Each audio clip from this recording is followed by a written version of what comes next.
नमस्कार दोस्तों, आपका स्वागत है अपनी YouTube चैनल PFP में। आज 14 फरवरी 2022 को मार्केट की हालत बहुत खराब नजर आती है। निफ्टी 3% नीचे है, बैंक निफ्टी में 4% की गिरावट है, मिड कैप स्मॉल कैप 4-4.5% नीचे नजर आते हैं। तो स्टॉक मार्केट इतना नीचे क्यों जा रहा है, इसके 5 बड़े कारण क्या है, ऐसा कुछ भी इस वीडियो में हम डिस्कस नहीं करने वाले हैं, क्योंकि वो आपको ऑलरेडी पता है और वो इन्फॉर्मेशन का अभी कोई मतलब नहीं है। मार्केट ऑलरेडी नीचे आ चुका है, हमने पहले ये सब डिस्कस कर लिया है कि मार्केट क्यों नीचे आ सकता है। फंडामेंटल रीजंस को डिस्कस किया, टेक्निकल रीजंस को डिस्कस किया है। अगर आपने वो वीडियो अभी तक नहीं देखा, बहुत इंपॉर्टेंट वीडियो है, उसका लिंक आपको आई बटन पे मिल जाएगा।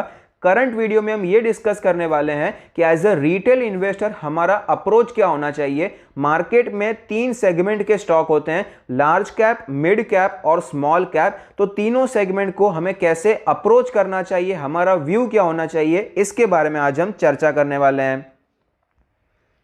सबसे पहले निफ्टी 50 के बारे में बात करते हैं, जो कि लार्ज कैप को रिप्रेजेंट करता है। मार्केट में जब गिरावट हो रही होती है तब कुछ काम नहीं करता है, वैल्यूएशन, फंडामेंटल, टेक्निकल, बस मार्केट पैनिक की वजह से नीचे आता है। लेकिन एनालिसिस में वैल्यूएशन को यहां पर लाना बहुत ही ज़्यादा ज़रूरी है, क्योंकि कहां पर इन्वेस्ट करना है उसमें फंडामेंटल्स के साथ वैल्यूएशन भी बहुत इंपॉर्टेंट एस्पेक्ट है। तो यहां पर निफ्टी 50 का पीई रेशियो आप देख सकते हैं 21.85 है, अप्रॉक्सीमेटली 22 का पीई रेशियो आपको नजर आता है, जो कि बहुत ज्यादा महंगा नहीं है, बहुत ज्यादा सस्ता भी नजर नहीं आता। ओवरऑल हम कह सकते हैं ठीक ठाक पी रेशियो नजर आता है।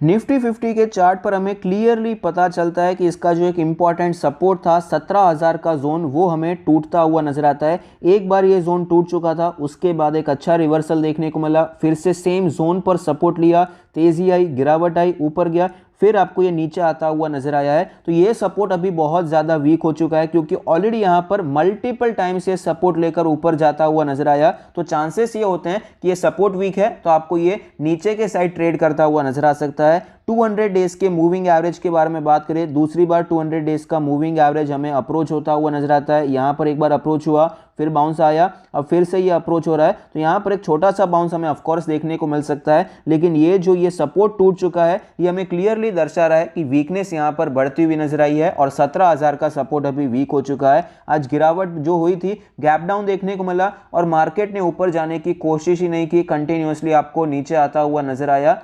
ऊपर गया था लेकिन वापस आपको गिरावट देखने को मिली, जहां पर ओपन हुआ था उससे ज्यादा ऊपर ये नहीं जा पाया था। वीकली चार्ट के बारे में बात कर लेते हैं। वीकली चार्ट पर हमें क्लियरली पता चलता है कि जिस प्रकार की गिरावट देखने को मिल रही है, यहाँ पर एक इनडिसिसिव कैंडल आपको देखने को मिली। तो अगर इनडिसिसिव कैंडल यानी कि डोजी कैंडल का अगर आपका हाई टूटता हुआ नजर आता है तो तेजी के चांसेस बढ़ जाते हैं, अगर लो टूटता हुआ नजर आता है तो गिरावट के चांसेस बढ़ जाते हैं। यहाँ पर आप देख सकते हैं सिमिलर यहाँ पर भी देखने को मिला, फिर ये हाई टूटा तो तेजी देखने को मिली। तो फिलहाल यहाँ पर हमें लो टूटता हुआ नजर आता है, तो गिरावट के चांसेस यहाँ पर हमें बढ़ते हुए नजर आते हैं। मंथली चार्ट के बारे में भी बात कर लेते हैं। मंथली चार्ट पर भी हमें क्लियरली पता चलता है कि लास्ट मंथ का जो कैंडल था वो भी एक इनडिसिसिव कैंडल था, वो भी एक डोजी कैंडल सा बनता हुआ नजर आया। यहाँ पर ये लो भी हमें टूटता हुआ नजर आता है। तो चांसेस ये हैं कि मार्केट में वीकनेस देखने को मिल सकती है।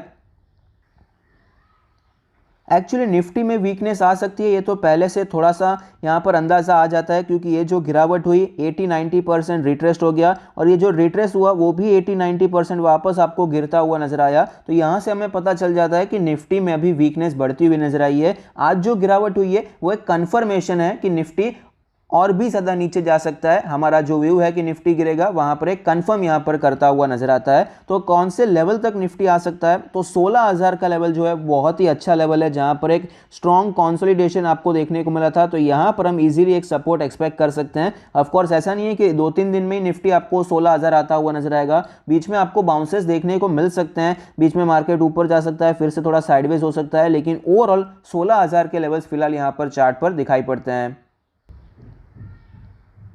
निफ्टी मिड कैप 100 के बारे में बात करें तो इसका पीई रेशियो 25.85 है, अप्रॉक्सीमेटली 26 का पीई रेशियो है। तो निफ्टी मिड कैप 100 के हिसाब से, एक इंडेक्स के हिसाब से 26 का पीई रेशियो बहुत ज़्यादा महंगा नहीं है, लेकिन बहुत ज़्यादा सस्ता भी नहीं कह सकते, थोड़ा सा हायर साइड पे ही आपको नजर आता है, क्योंकि इसमें बहुत से ऐसे स्टॉक्स हैं जो कि बहुत ही महंगे वैल्यूएशन पे आपको ट्रेड करते हुए नजर आते हैं।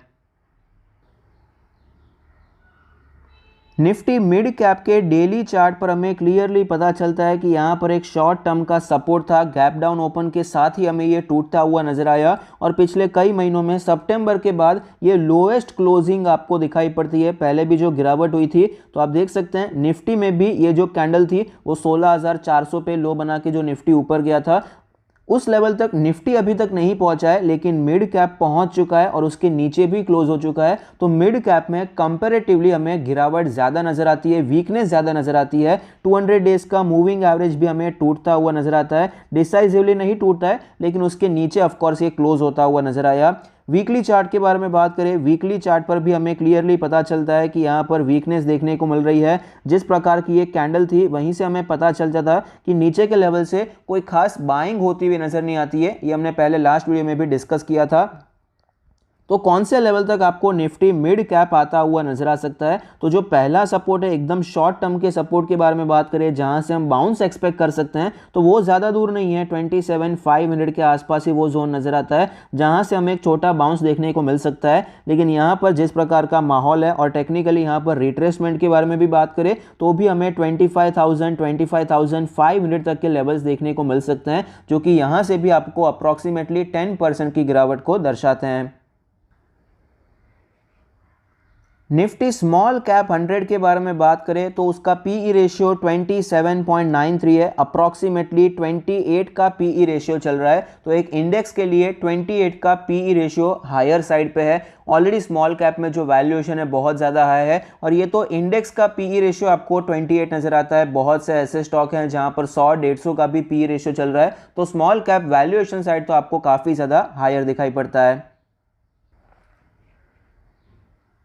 निफ्टी स्मॉल कैप 100 के चार्ट पर हमें क्लियरली पता चलता है कि यहाँ पर डबल टॉप देखने को मिला, फिर यहाँ पर गिरावट देखने को मिली। लास्ट कैंडल तो इसकी जो वीक थी निफ्टी मिड कैप से भी ज़्यादा वीक थी और आज जो गिरावट देखने को मिली है इसके लो को भी तोड़ दिया, उसके नीचे भी क्लोज हो चुका है और 200 डेज के मूविंग एवरेज के नीचे डिसाइसिवली ये हमें क्लोज होता हुआ नजर आता है। तो सबसे ज़्यादा वीकनेस निफ्टी स्मॉल कैप में है।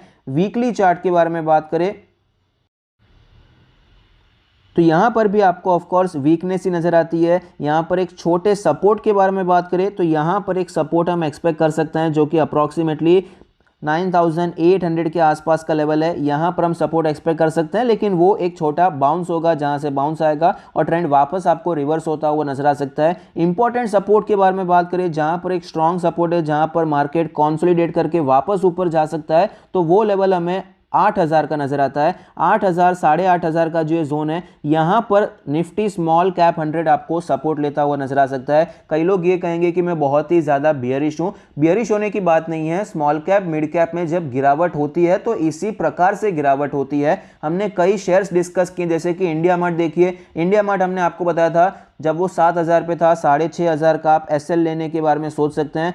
वहां से स्टॉक आपको 4,500 तक जाता हुआ नजर आया। मिड कैप स्मॉल कैप में ये सब नॉर्मल होता है। इनके जो शेयर्स होते हैं इसी प्रकार से मूव करते हैं। तेजी आती है तो डबल भी जल्दी हो जाते हैं और जब गिरावट आती है तो आधे भी जल्दी हो जाते हैं। तो इसीलिए निफ्टी स्मॉल कैप में, मिड कैप में अगर 10-20% की गिरावट होती है तो ये कोई बड़ी बात नहीं है। मंथली चार्ट के बारे में बात करें तो मंथली चार्ट पर भी हमें स्टोरी रिपीट होती हुई नजर आएगी। आप देख पाएंगे यहाँ पर एक इनडिसिसिव कैंडल देखने को मिली और इसके बाद हमें ये नीचे ही ओपन होता हुआ नजर आया और नीचे जाता हुआ नजर आता है। तो जिस प्रकार का मंथली चार्ट है वो भी वीक देखने को मिल रहा है। टॉप का यहाँ पर अंदेशा दिखाई पड़ता है।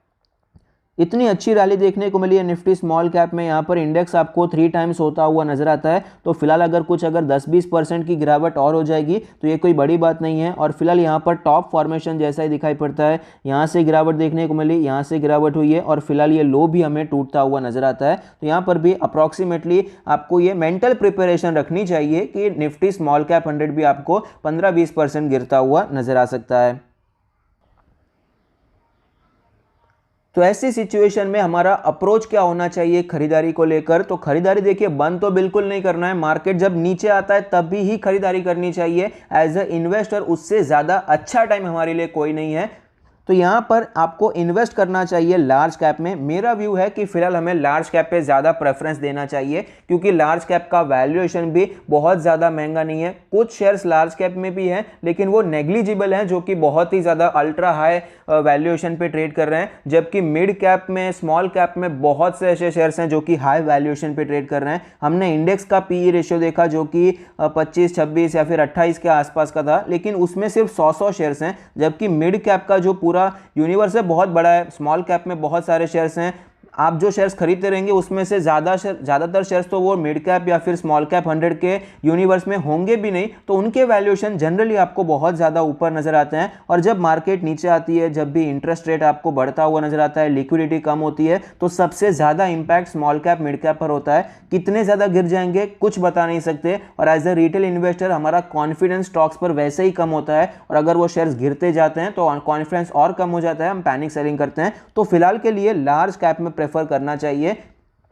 जब ऑलरेडी अच्छी खासी गिरावट हो चुकी होती है तब आप थोड़ा सा ध्यान दे सकते हैं मिड कैप स्मॉल कैप पर, ऐसा मेरा मानना है। आपका रिस्क एपेटाइट अलग हो सकता है, आपका रिस्क लेने की कैपेसिटी ज़्यादा हो सकती है, तो आप मिड कैप स्मॉल कैप में जा सकते हैं। और म्यूचुअल फंड में एसआईपी को बिल्कुल नहीं रोकना है, उसे कंटिन्यू करना है। आपने जो क्वालिटी स्टॉक्स को लिया है उसे भी बेचना नहीं है, उसे भी लॉन्ग टर्म के लिए कंटिन्यू करना चाहिए। और अगर पॉसिबल है तो आप अपने म्यूचुअल फंड को टॉपअप कर सकते हैं और इन्वेस्टमेंट वहाँ पर करने के बारे में सोच सकते हैं। टाइमली आप अगर लमसम इन्वेस्टमेंट करना चाहें तो वो भी थोड़ा बहुत आपको टाइम देखते हुए, ऐसा कुछ 3-4% का फॉल होता है, थोड़ा आपने 5,000 और डाल दिया, 2,000 का एसआईपी चल रहा था, 2-3 हज़ार का ऑल कर दिया, इस प्रकार से आप इन्वेस्टमेंट करने के बारे में सोच सकते हैं। और इंडेक्स फंड में इन्वेस्टमेंट किया जा सकता है, ये भी बहुत ही अच्छा तरीका है। जब मार्केट नीचे आती है, जब तक मार्केट अपने पुराने हाई तक नहीं पहुंच जाती है तब तक एसआईपी करते जाइए, चाहिए तो थोड़ा लमसम डाल दीजिए, टॉपअप करते जाइए। इस प्रकार से भी आप इंडेक्स फंड में इन्वेस्टमेंट करने के बारे में सोच सकते हैं। और एक बार अगर वो हाई तोड़ देता है, जैसे कि अभी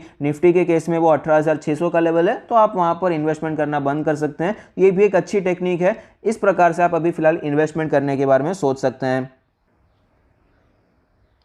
एक और बार मैं बता दूं कि ये मेरा व्यू है कि इतनी गिरावट हो सकती है, इस प्रकार से इन्वेस्टमेंट करना चाहिए। आपका व्यू कुछ अलग हो सकता है। अब जो ज़्यादातर नए लोग आएंगे वो गिरावट को सहन नहीं कर पा रहे होंगे, या फिर अब भी ये मान रहे होंगे कि यहाँ से ही मार्केट बाउंस हो जाएगा। लेकिन इतना अगर मार्केट ऊपर जाता है, डबल होता है, ट्रिपल होता है, तो वहाँ पर ये सब चलता रहता है, ये कोई बड़ी बात नहीं है। इसके साथ आपको चलना चाहिए। ज़्यादा टेंशन लेने की ज़रूरत नहीं है, पैनिक करने की ज़रूरत नहीं है। ऐसे टाइम पे मैंने कई बार देखा है, मुझे भी कई बार टेंशन होता है। मैं अपने पिताजी से बात करता हूँ, पिताजी मुझे कहते हैं कि भाई टेंशन मत ले, अच्छे शेयर से रख ले। तो वो कोई दूसरा बोल देता है कि भाई टेंशन मत ले, तो टेंशन हम नहीं लेते हैं, वरना टेंशन अब चलता ही रहता है। तो फिलहाल यहाँ पर पैनिक करने से बचना चाहिए। कुछ भी हो जाए, अगर आपने लॉन्ग टर्म के लिए अच्छे शेयर्स को खरीदा है तो पैनिक में सेलिंग नहीं करना चाहिए। अगर आप नया पैसा नहीं डाल सकते फिर भी अपने लॉन्ग टर्म गोल को हिलाकर अभी फिलहाल जो शेयर्स खरीदे हुए हैं क्वालिटी शेयर्स, उससे निकालने का ये बिल्कुल टाइम नहीं है। आई होप आपको ये वीडियो पसंद आता है, आपके इन्वेस्टमेंट ट्रेडिंग डिसीजन में आपको ये मदद करता है।